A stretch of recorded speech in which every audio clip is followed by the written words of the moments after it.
Hi guys, today I want to talk about startups and why there aren't as many successful startups in Europe compared to the US or China, for example. So, why is it important?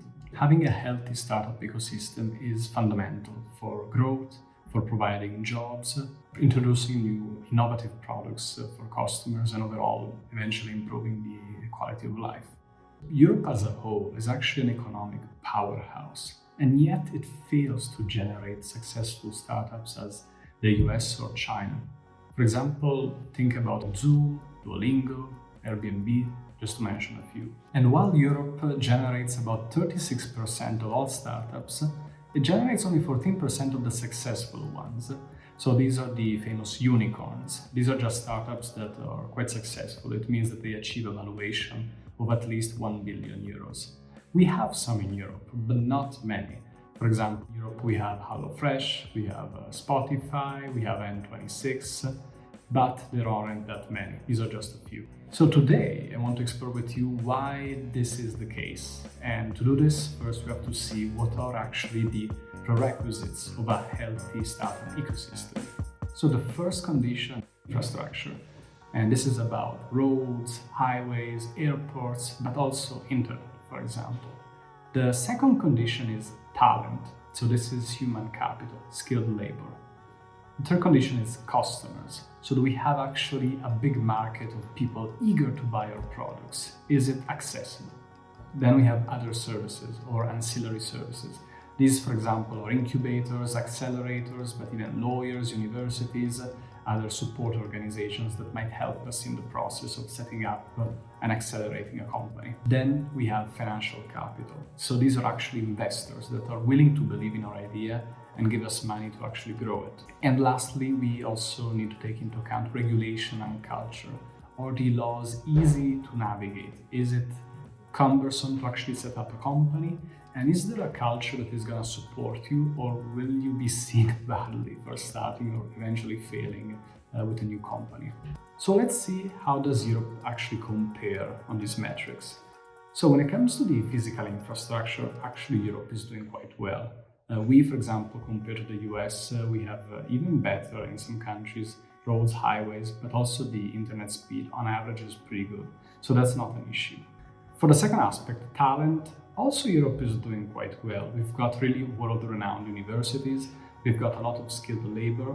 Here we do not maybe have as many software engineers, and the drawback is that because the US pays a bit better, it is able also to attract more of these talents, and also because they have the companies that actually require them, the successful startups.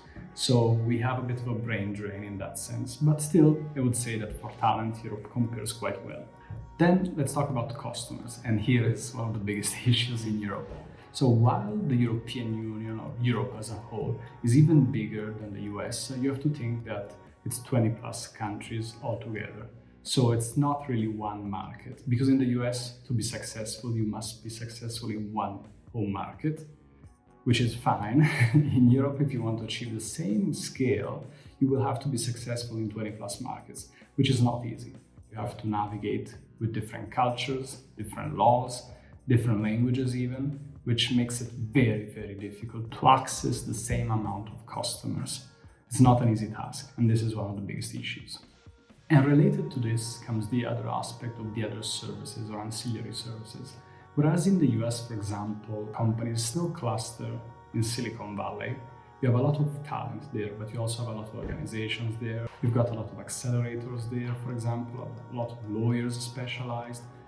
In Europe, we don't really have a unique cluster, which makes it difficult to access all these other services and professions.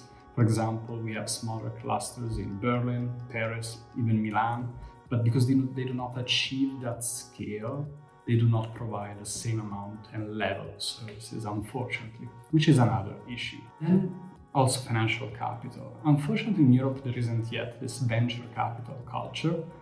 It's coming, but still the amounts invested in startups in Europe are far lower, and generally are different entities that actually do the investing. Whereas in the US, you would have venture capitalists that specialize in investing in startups. In Europe, it's still to a large extent companies, corporates that invest in startups, as well as even traditional banks. which means that they have a bit of a different risk profile. They have different interests and they're somewhat risk averse. Unfortunately, they tend to maybe give advice that goes against a lot of fast growth and losses for years, which makes it difficult to really accelerate and grow a startup. This is ultimately related to the last factor, which is culture. Europe, unfortunately, does not really have yet a startup culture. And while making a startup is cool, it is also seen as a very risky thing. And once you fail, it's not really a badge of honor. It's seen really as a failure. Whereas in the US, doing a startup and even doing a few of them or failing a few times is totally fine if you're doing it to actually achieve success. Whereas in Europe, still, that's not really the culture, unfortunately. So what happens often in Europe is that by putting all these factors together, actually companies, they stop growing, they stall. Because of this risk aversion, they try maybe to increase the profits, but if you're not incurring any losses in the first years, you cannot really accelerate and grow. So a lot of companies become mid-sized companies, maybe somewhat profitable with some revenues, but these are not unicorns, they're not successful startups. So what is Europe doing about this? So Europe actually cares a lot about startups. It has made it quite visible in the last few years. It has made a lot of declarations regarding startups. For example, there's this new Compass Vision 2030 that really aims at doubling the amount of unicorns in Europe. Let's see about that.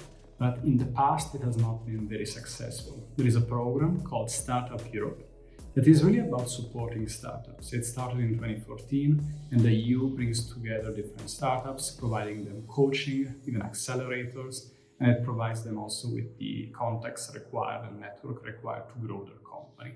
However, out of these 700 more or less entities it has helped from 2014 to 2018, actually they're not doing very well. For most of them, the profits went down, the margin is negative, and the revenue growth has stalled. Very few, if any, unicorns in that process. In addition, there are other issues. For example, the selected founders were 90% men, which is not great, but it does not bode well for the EU as a whole, this program. However, as I said, now in 2021, actually EU has relaunched its 2030 vision with the idea really to double the amount of unicorns. So it's a good period, I suppose, to start a startup in Europe compared with the past.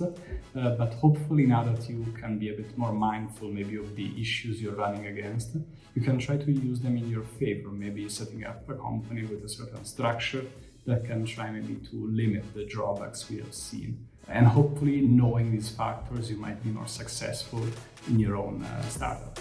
So thanks for watching and see you next time.